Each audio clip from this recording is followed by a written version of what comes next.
Welcome to the Metropolitan Club. I'm Mindy Wright, a member of CMC's Board of Trustees, and it's great to see you all here so engaged with each other.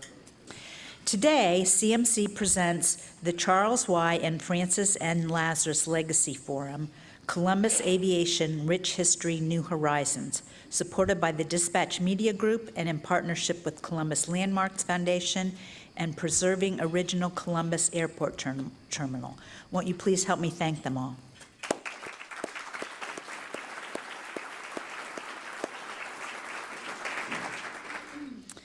A growing city must be connected to the world, and since the dawn of aviation in the early 20th century, Ohio has held a prominent role in the evolution of flight and passenger travel, and it's just a coincidence that my last name is Wright, and I'm up here today. Now, as we consider a thriving economy and growing international interest in our region, there exists the potential to take the next step. Let's explore these issues and opportunities with our experts. Please welcome Director, Global Sales, East Region and Strategic Sales for Delta Airlines, Air France, KLM Royal Dutch Airlines, Alitalia, and Virgin Atlantic, David Strachko.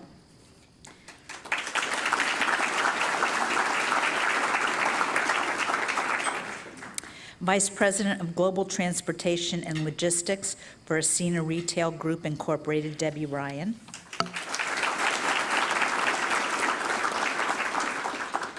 Columbus Regional Airport Authority CEO, Joe Nardoni.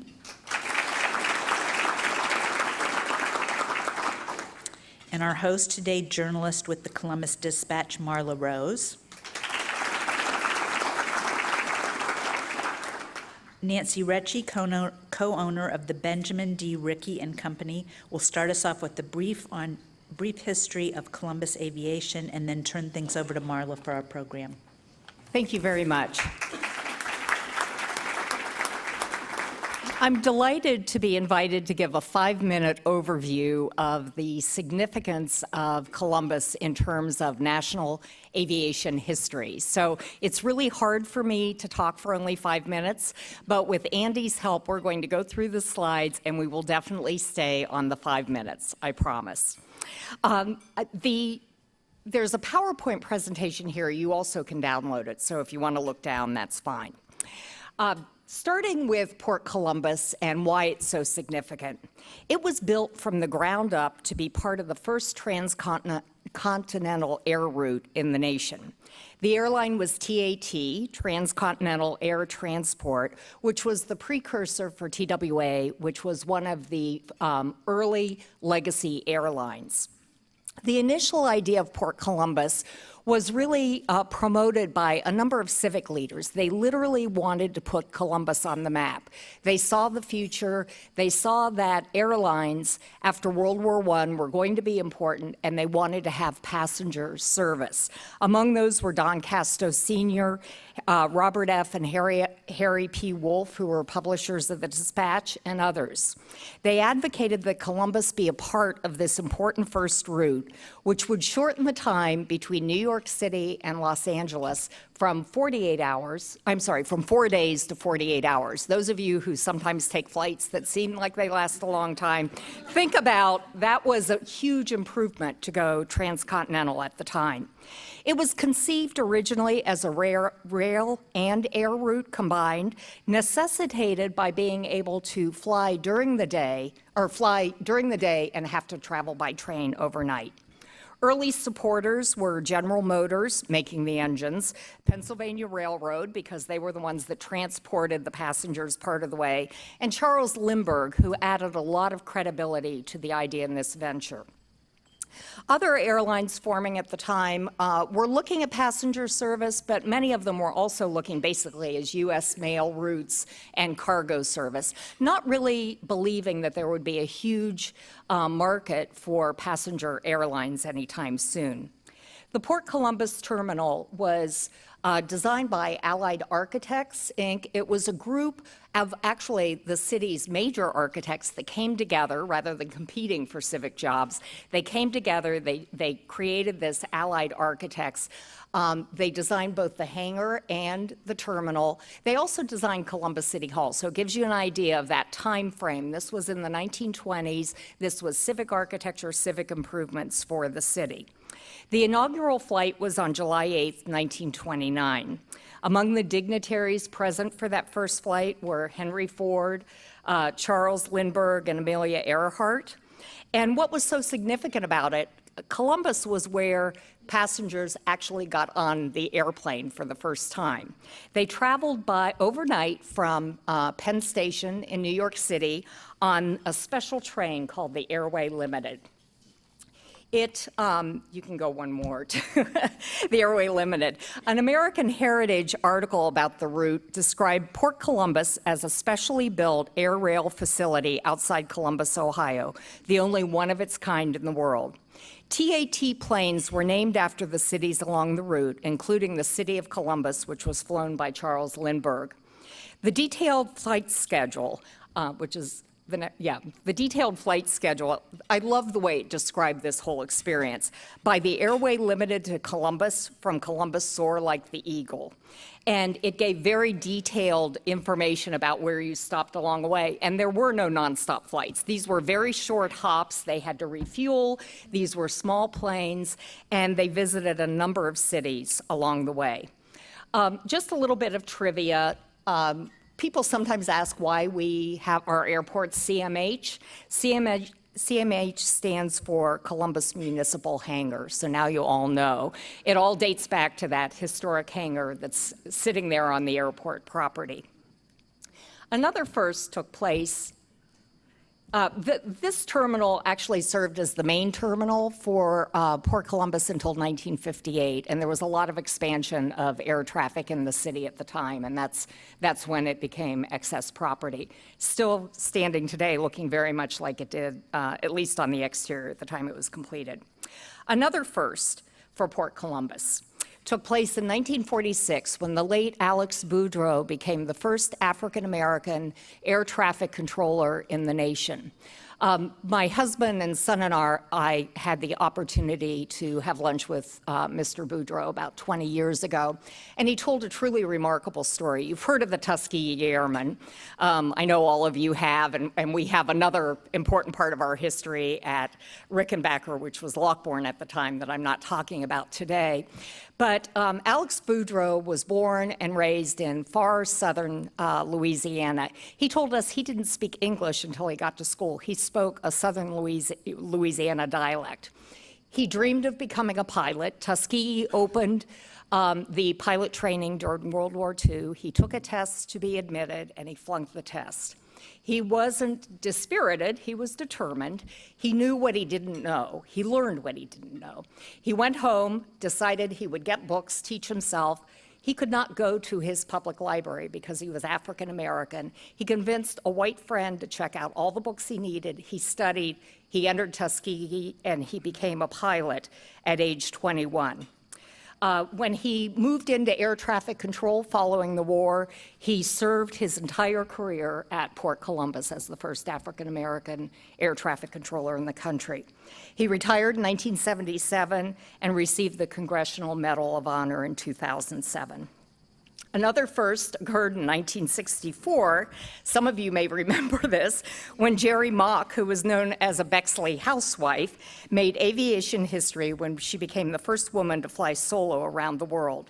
Her successful flight on a little single-engine Cessna 180 named Spirit of Columbus began and ended at Port Columbus.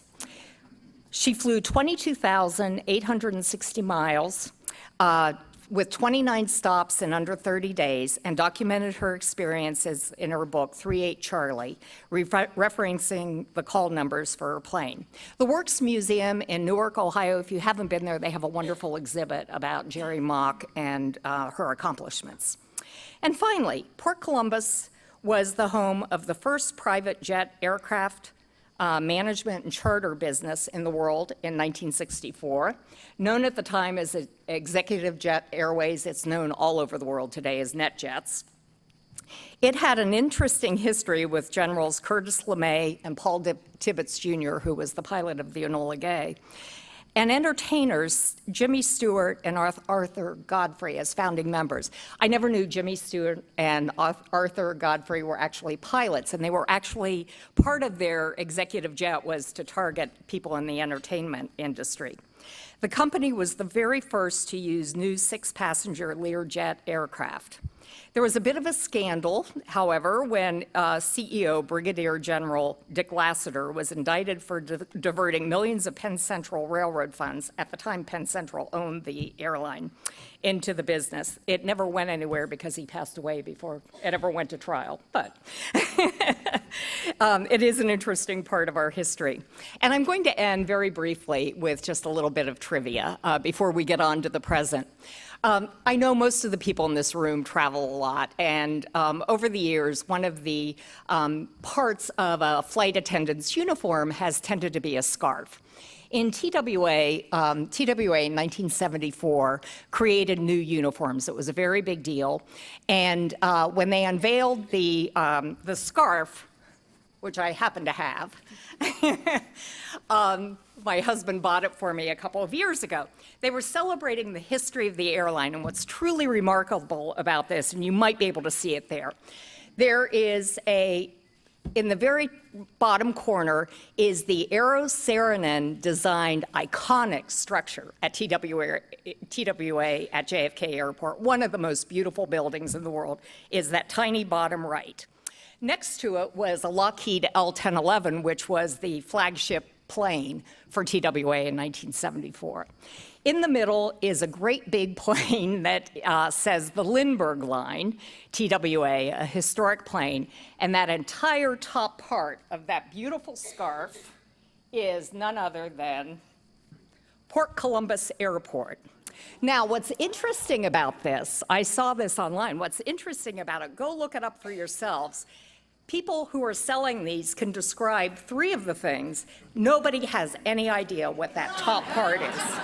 So what we need to do is not only preserve and reuse this historic terminal, we need to make sure people in Columbus and people elsewhere understand what an important part we played in national aviation history. Thank you.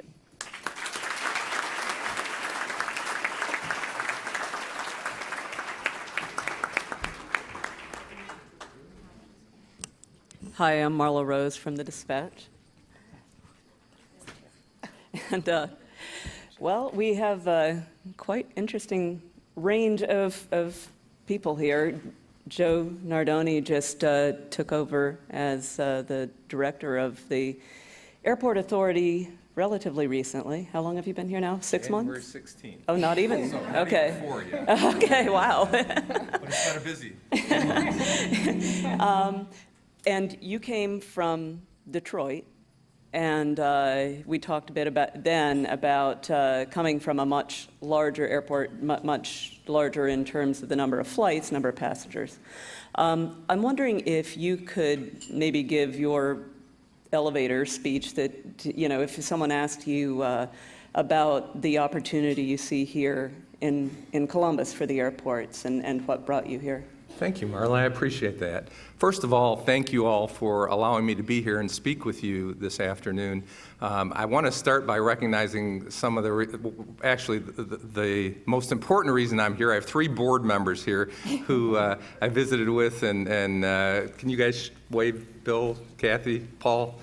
These 3 are the reason, and the reason I'm in Columbus, I like to say this, is because Columbus has charisma. I can tell you that nowhere that I've been has such great interaction, such great cooperation between the business community, the political community, it's just an unbelievable experience here, and people have been unbelievably warm and welcoming to me here, so thank you for all of that. As it relates to why I decided to come here, other than my wonderful board members, It's really about growth. I see opportunities here that I didn't see anywhere else in the country. Detroit is a great airport. I enjoyed my time there. It's, as I said to Marla, it's built. Okay, we have a lot of opportunities to grow this place, whether it's air service, whether it's economic development. The airlines are so important to us. Delta is here, Southwest is here today with us. They have supported our growth at this airport, and the long and short of my decision-making was it's all about Columbus. I'm really excited to be here. And in terms of, most of us interact with the airport mostly through John Glenn Airport in terms of the passenger service, but also we spoke about the opportunity at Rickenbacker, and that I don't know if you've been watching the numbers, but we've been having strong growth. John Glenn is on track to have its biggest year ever in terms of number of passengers. And Rickenbacker has been through the roof in terms of the growth there. It's been a great time to be here, Marla, and can everybody from the airport wave their hand? This is really their credit. They're the ones that deserve this. But I don't want to lose sight of the fact that it's all about the economy and it's all about the private sector investment. The airlines sometimes don't get recognized for what they do for the economy. The folks down at Rickenbacker, Debbie to my left, the folks that are the private sector investment is what makes this all work. And we thank them for that, and we want to be here to serve them and make sure that they're successful. Debbie, as long as we're talking about Rickenbacker, I imagine most of us don't know as much about the cargo side. I'm wondering, being with Ascena, being a major user of Rickenbacker, and you were telling me this is really the base in terms of the distribution for all of your stores, correct? Yes, yes. And good afternoon, everyone. I'm happy to be here to represent Ascena.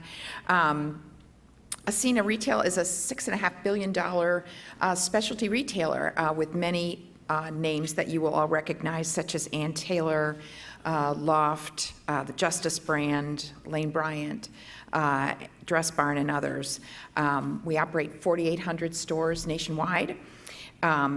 And we have two buildings in the Midwest here, one in Pataskala, Ohio, just about 20 miles east of town, or Etna as we like to call it. It is a multi-channel building, meaning that it distributes retail goods to brick and mortar stores as well as fulfilling e-commerce orders online. Also in the Midwest, we have a state-of-the-art e-commerce fulfillment center in Greencastle, Indiana, about 30 miles west of Indianapolis. Our third building is in Riverside, California, and it is also a multi-channel building for both brick and mortar and e-commerce, and this gives us a lot of flexibility in fulfilling our customers' orders. Logistically speaking, all of our air freight nationwide to fulfill customer e-commerce orders as well as brick and mortar flows through our Columbus building. A lot of that travels on charters that come into Rickenbacker. In 2017, we imported 11 million kilos of air freight in total, and about 4 million of that came right through Rickenbacker on the 5 different airlines that call directly from virtually every major port across Asia. So once the goods come into our building in Pataskala, then we flow them out to the other buildings for fulfillment to customers. But we've been a Rickenbacker customer now for about 6 years, working with the various air freight forwarders that connect us to the airlines and bring our cargo in there. And could you just say briefly what it is about Columbus, why Columbus rather than another city that has this base for you? I think the one word that immediately comes to mind is geography, because we can reach more than 85% of the U.S. population within 2 business days from here. It also has a very broad-based logistics skill set here. We can find the talent that we need to run our buildings, but a lot of it does go back to geography. And David works for Delta on the passenger side. For those of us that do fly a lot, Delta has grown. I think you were saying before the program started, what's the growth been just the past 5 years or so? Yeah, this is well, good afternoon, everybody. It's a real pleasure to be here and join this esteemed group and have the opportunity. So The airline, we were talking about how fascinating this business is, the airline industry, and it's one thing about it. It's you can count on change. It happens on a regular basis. It never gets dull, never gets boring. And Delta has been a part of Columbus for, in fact, next year, Jan 18th, I believe it is, we'll be celebrating our 60th anniversary of service to Columbus Airport. So. Needless to say, we are committed to the market, and if we use 2013 as a baseline, we've grown our capacity here about 25%. And a lot of that's, of course, we've added service, we've added change of gauge on airplanes, and so that's how we're continuing to grow in this market, and that's not stopping for the short term. So the trajectory is on that path, and again, 60 years and many more to come. So we're excited to be here, and the support has been tremendous, and we always look for how do we continue to deepen the partnerships and relationships within the community. So, And I'm just curious how you would express, because what most of us watch for, everybody wants more service, and everybody has their, cities that they have relatives in or they travel to frequently, and, everybody wants Delta or, another airline to add flights to X or more flights to Y, or, So if you could just briefly tell us how has that decision, has how you decide that changed in recent years? And, what are the factors in terms of, we were talking about kind of the chicken and the egg factor, that, that airlines need the demand to be there, and people want the flights to be there so they can generate demand, and it's kind of this push-pull. absolutely, yeah. In fact, I wish in advance, we talked about it before the luncheon started, I wish we had a card we can pass out, and everybody just put the city they would like to see, and we'd hold it up. That'd be a really good idea of where we're going, see how many are common. But, we have a very robust network planning department, and there's a lot of data and a lot of information that we look at to make sure that we're putting the flights into the markets where they will be sustainable. Last thing we want to be is schizophrenic. Put a flight in, take it back out. If it's not working, that doesn't work for the community, does not work for the airline. So when we put it in, we want to make sure that it will, maybe on the short term, it won't hit, we know where the projections are going to be. They're going to hit them at a certain point, and we know what the long term is. We know how many passengers are traveling in and out of this airport. We know where they're going. And so we, of course, with Delta and all the major airlines, when they look at it, there's a hub and spoke system. And being able to get people here in this community from Columbus to anywhere in the world using Delta through our hubs and connecting on Delta or our joint venture partners, and get you to anywhere in the world. Increasing service here, we have over 800 airplanes, and we call them, it's our factory, basically, and deploying that factory where it's going to be the most economical. And on average, we're about 85% load factor. Out of Columbus, just for numbers' sake, it's about, on average, 77% load factor, taking all of the flights into consideration, which is very strong. So the support here is great. And we look at how do we get, when we look at a market, like, for example, we started LA, we know there's a lot of passengers per day going to whichever market. They may be connecting, they may be on nonstop. So it's looking at the load factors and finding out, okay, if there's a lot of people connecting from Columbus to get to LA, perhaps a nonstop flight can be supported because we know the volume going to that market. And that helps us determine, but for the most efficient way is really to look at the equipment and upgauging equipment, going from a 150 seats airplane to a 190 seat airplane and putting that capacity to carry more people to these markets. Mm-hmm. Long-winded answer, but hopefully. And a load factor, just for those of us that don't know, is the percentage of the airplane that's full, basically. Correct. Yeah. Correct. And obviously, it's interesting. So data has changed your ability to do your job. And I don't know if you follow the airline industry, but after a number of quite rough years, with fuel prices and different things, it seems like data is one of the things that really has helped you operate more efficiently. You were talking about the use of data to make all your decisions about the routes and things. Exactly. And what's helpful to us, well, we have a lot of data, and we can look forward in some respects. We have, obviously, the historical data. There's things that happen. We were chatting about the economic development here within the Columbus marketplace in the catchment area.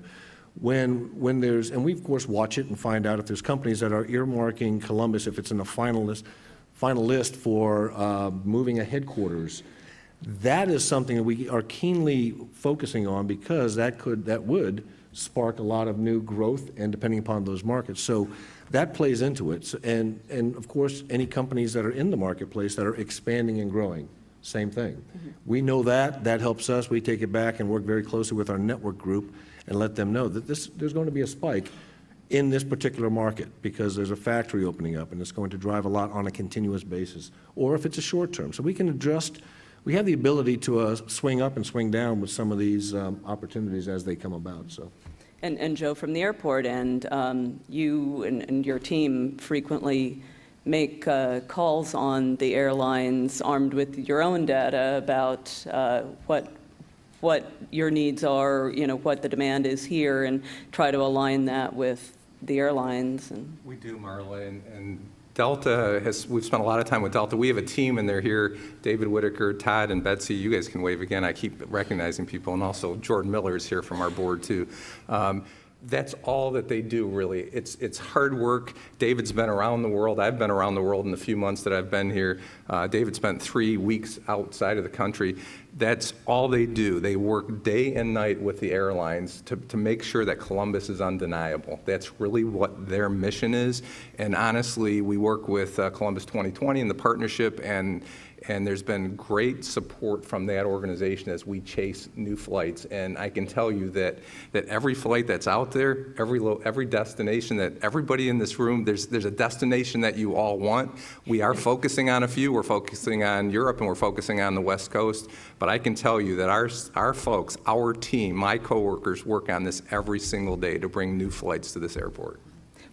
Remind us, what are a couple of the specific markets that have the most passengers per day each way and do not currently have nonstop service? Seattle is up there, right? So we've been working very hard on Seattle. We've been working hard, again, on Europe. San Diego we're working on the West Coast, but the West Coast is very attractive to us, and of course Delta's flying to LA, thank you very much.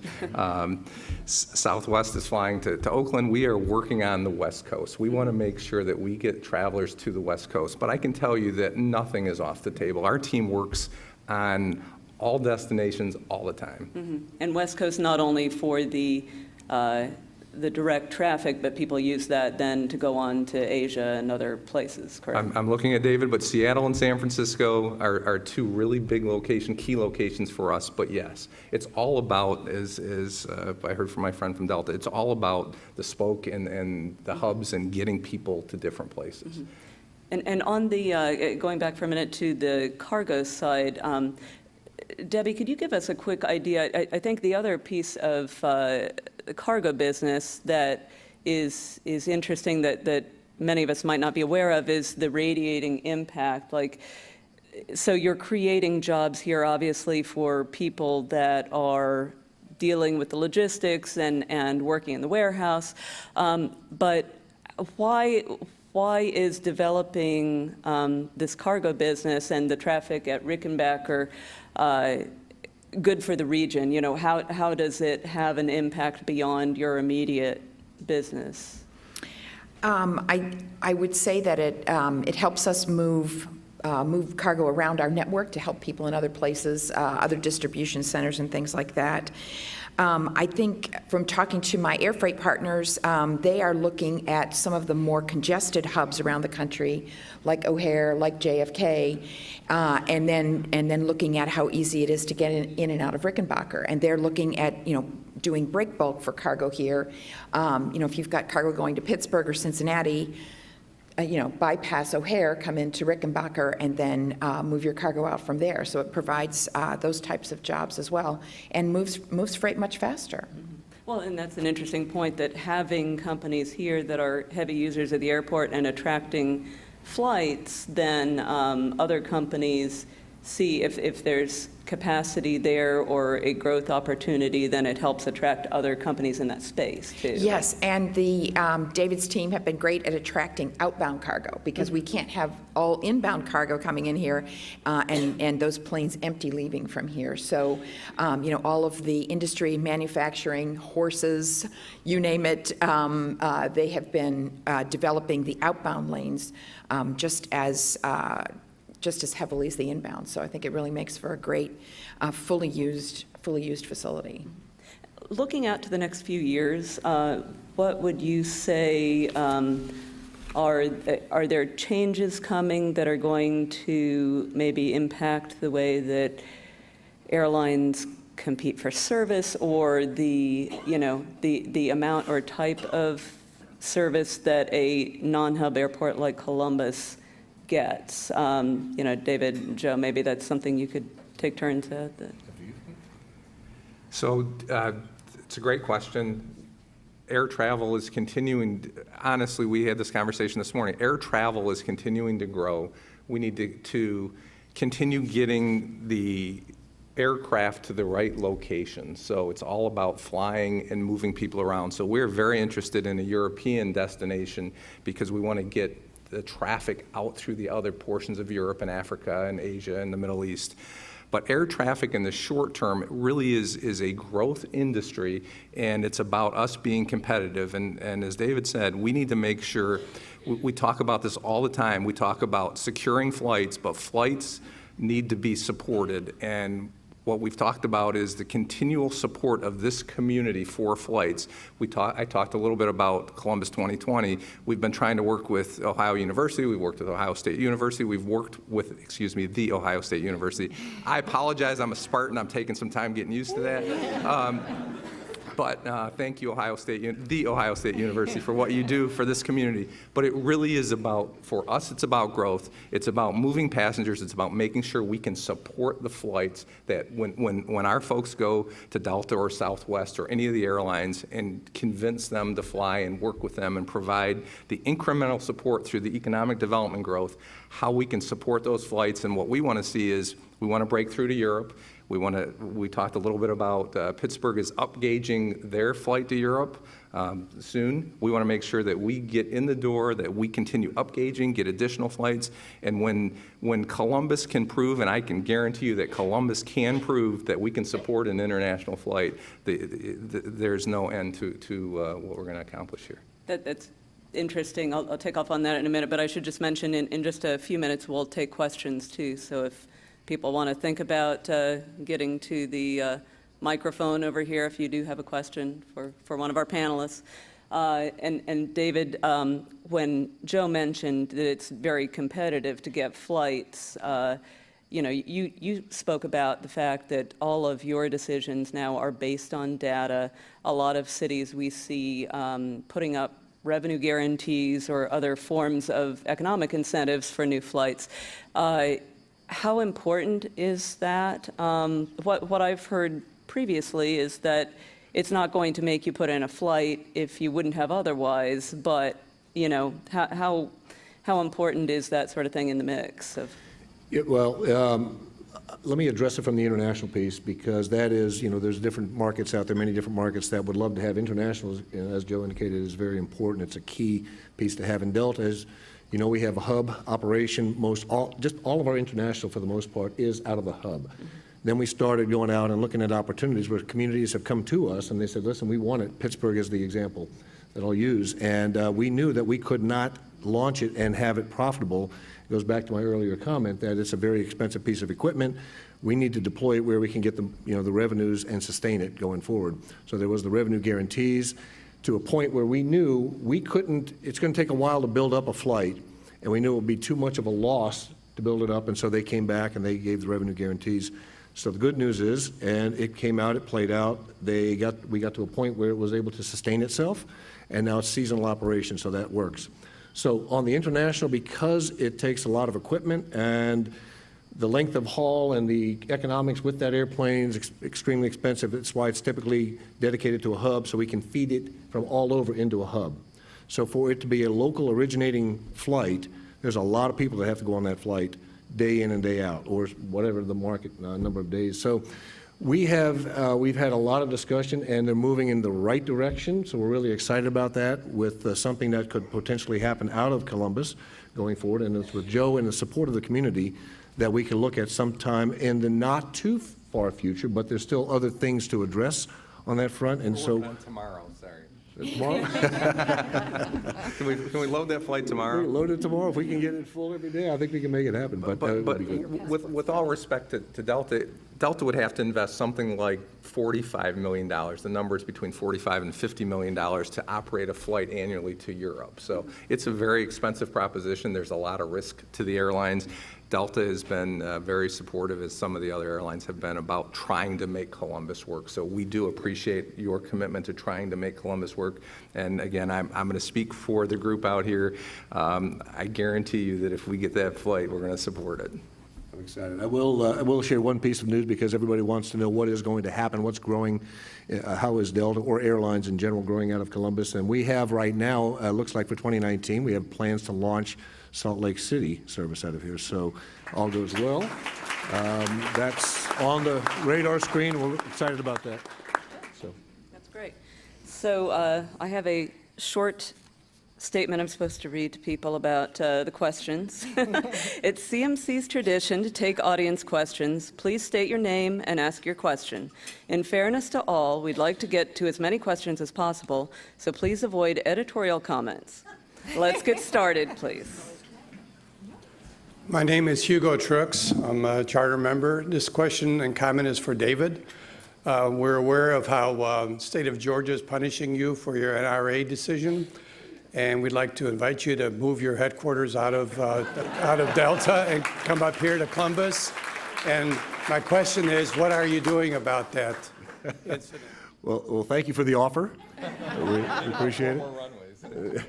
We need a few more runways and a lot of space.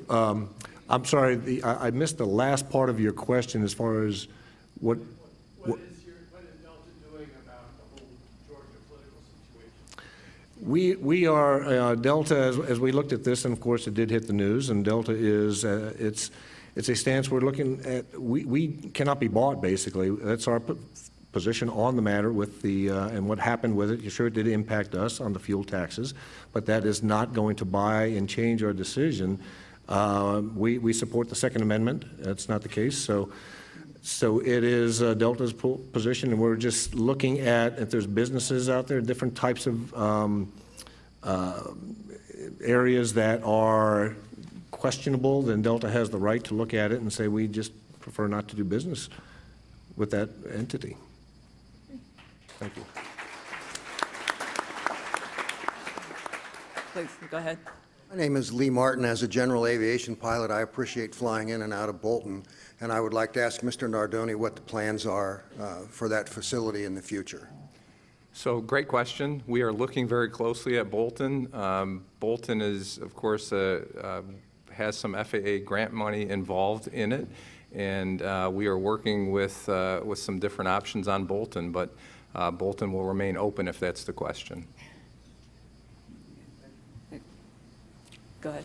Good evening. My name is Marcellus Upshaw. This is for Joe. With the continued growth here in Columbus, and I looked through the brochure and saw a lot of exciting things there. Is there a level of interest for a potential Sky Club or a lounge at the airport, Delta in particular? Yes, yes, and yes. As we continue, and hopefully our team, as I said, has worked very, very hard, and they worked on a lot of this stuff years and years and years before they ever heard my name. So thank you for all of that hard work. But yes, that's an amenity that's required. I think that may come with a European flight or potentially an Asian flight, but it really is about those kinds of long-haul air flights. So yes, we'd love to have it, and yes, with the support of one of the wonderful airlines that we have flying in and out of Columbus, or potentially a new airline, although my philosophy is let's focus on the folks we have. They're the ones that are being very good to us. I think a Sky Club is in the future of Columbus. Okay. Go ahead, please. Hi, my name's Trip Lazarus. I don't know who this is directed to, but if you would just kind of look towards the future, maybe 20 years or so.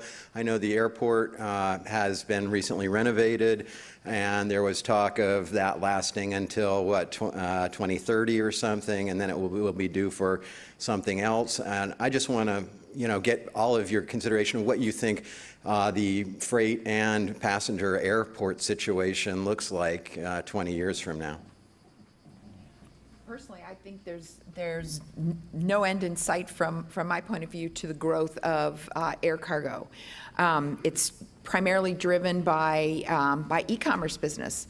The e-commerce giants Alibaba and Amazon can actually ship orders direct from Asia to a customer in the United States, and if the order is valued at less than $800, they pay no duty.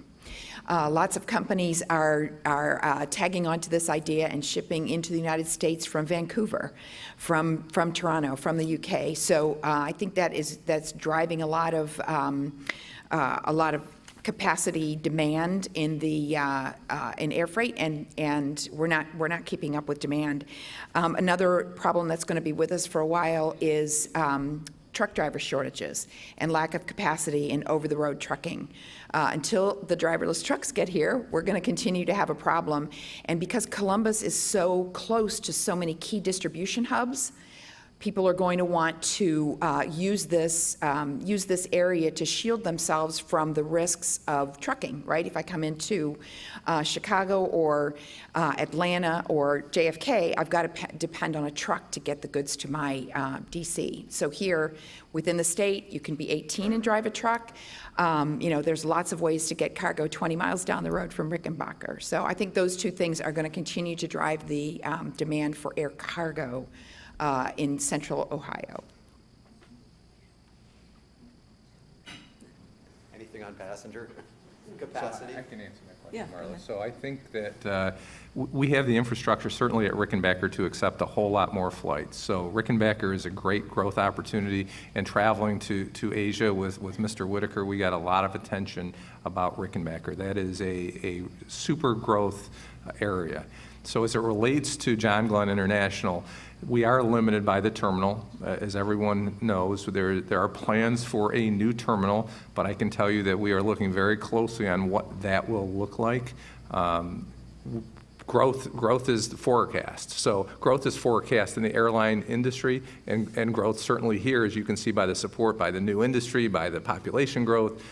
There's nowhere else to go but up. But we need to make sure that we provide the facilities, particularly in the terminal, for our passengers.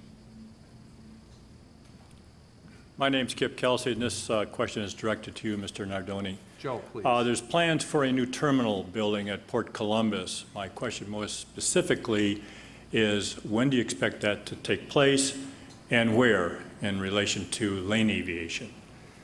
So I'm going to give you a non-answer here because I've only been here less than 4 months. I can tell you that this is a high priority, and we are looking at the terminal piece literally every day. Shanetta Griffin, who's here, can you wave Shanetta? Shanetta came here to build a terminal, so she's very interested in it, is working now on the new consolidated rental car facility, which will be just slated to construction be started later this year. All things, if everything works out on that. But I really don't have a specific answer. There were a couple of triggers that have been considered. There's certainly financial considerations, and there's certainly airline considerations. The thing that people don't really understand about this business, particularly the airport business, is the airlines pay the bills ultimately. So we have to have great relationships with our airlines. We have to be transparent with them, and we have to work through any kind of growth that we have with our airlines. Go ahead. David, Delta. Question, in the big picture with Delta, your marketing code share agreements with your alliance partners, how big of a part of Delta's business, and how important is that to Delta in moving into the future? Thank you for the question. Delta, our partners, our code shares is extremely important because we realized a long time ago that Delta cannot provide service from anywhere to everywhere. And we can't fly to many places around the globe, so it was all focused then on aligning ourselves with the right partners. The big difference between Delta and some of our competition is that Delta goes into, when you hear the word JV, joint venture, it is a different relationship than just a code share because we, in essence, get the approvals from the various governments that give us the ability to open up and share in the revenues and the cost of a market. So Air France, as an example, to Europe, everything that goes across the pond. It doesn't matter if it flies on Air France or flies on Delta or flies on KLM, because at the end of the day, we all take how much it costs to operate it, and then we share how much the profits were, and we split it 50-50. So it's the best thing, closest thing to a merger than you can get without being a merger. So we've invested, we own 49% of Aeromexico. We own 49% of Virgin Atlantic. We have just an equity, now we have an ownership in Air France. We have ownership in Gold, 10%. We have ownership in China Eastern. We have board seats on their board. That gives us the ability to expand, and these partnerships accelerate globalization. And we're so focused on that in 2018 more now than ever before. To answer the one point of your question, how much of it? I think our total revenues linked to international, be it transatlantic, transpacific, or Latin America, is around 35%, give or take. So you can see, and it's going to continue to grow because that's where business is continuing to evolve around the globe, and we want to be able to provide that service from anywhere to anywhere. And so the partnerships are extremely important. Good afternoon. My name is Donnie Perkins. I'm the Chief Diversity Officer for the College of Engineering at The Ohio State University, and knowing full well that talent is one of your key assets. The question I have for all three of you would be, what are your organizations doing to enhance the diversity of your leadership teams and your entire workforce? Second part of the question, what are you doing to enhance minority, supplier, and women organizations' participation as well? Thank you. I'm actually really happy you asked that question. That's been one of our priorities since I got here, and I will say that I came to Columbus to be introduced on December 12th, and I said two things about our management team. They're large, and they're also not very diverse. So we talk about this every day. We have our human resources people are working on diversity initiatives. Quite honestly, I'll just tell it like it is. We have work to do. And we have work to do as it relates to attracting small businesses and diverse businesses and women-owned businesses. Working with airports, it's a very difficult thing to do. We just hosted a very large event for approximately 150, 200 people, Shanetta, to try and bring diverse businesses into the potential CONRAC project that we're, as I said, hoping to start at the end of this year. It's a priority. It's something we work on every day, and I appreciate you asking the question. And again, and thank you for asking that question. I'm also I participate as part of the Social Responsibility Council de Sena that was formed last November, and I'm responsible for diversity and inclusion committees in the supply chain area of our business. We're forming associate groups to raise issues and help us decide what specific areas that we would like to pursue.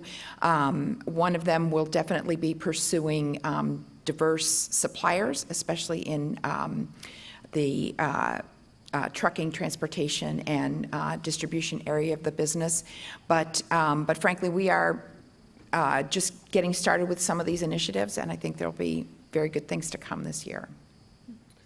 Yeah, and again, thank you for the question. On the Delta side, we have currently our employee base is about 80,000 worldwide, and over the next 5 years, we will be hiring 5,000 people a year. That's a significant number. And at the top of that, we're looking for the best, the brightest, the most talented individuals to bring into our organization so we can continue to provide the best service in the industry. And diversity is absolutely paramount, and making sure that we have the right diverse group, looking at it from the top down. So our CEO, Ed Bastian, that is a focus that he has had, not just recently, but he has had that. And we're taking all the steps that we need to take in order to ensure we have the diversity aspect of it covered from top down. Do we have time for one more question? Okay. Dave Williams, Ohio State University. I'm delighted to hear of the plans to make John Glenn International a more international university airport. We have over 6,000 international students, most of whom fly in and out of John Glenn International. There are over 400 Japanese companies in Ohio, which probably do likewise. Is there something we can do to make them feel more welcome when they arrive, because the only language they're greeted in is English? Absolutely. So let's take this offline, and we'll visit with you after the discussion. And of course, I came from Detroit, which is an international airport, and we had a lot of different languages spoken.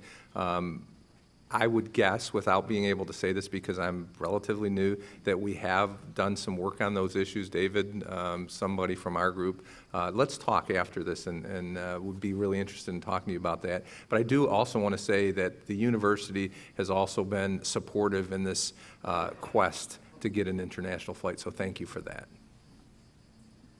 Thank you. I think we're done. Did I say? Yeah, our panel is done.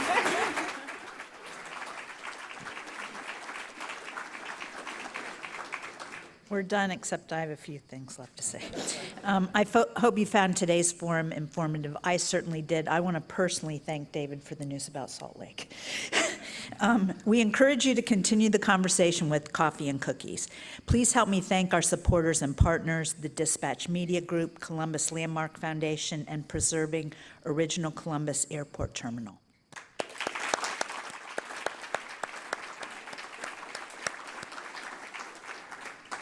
And let's thank our speakers, Joe Nardoni, David Strachko, Debbie Ryan, Marla Rose, and Nancy Recchi.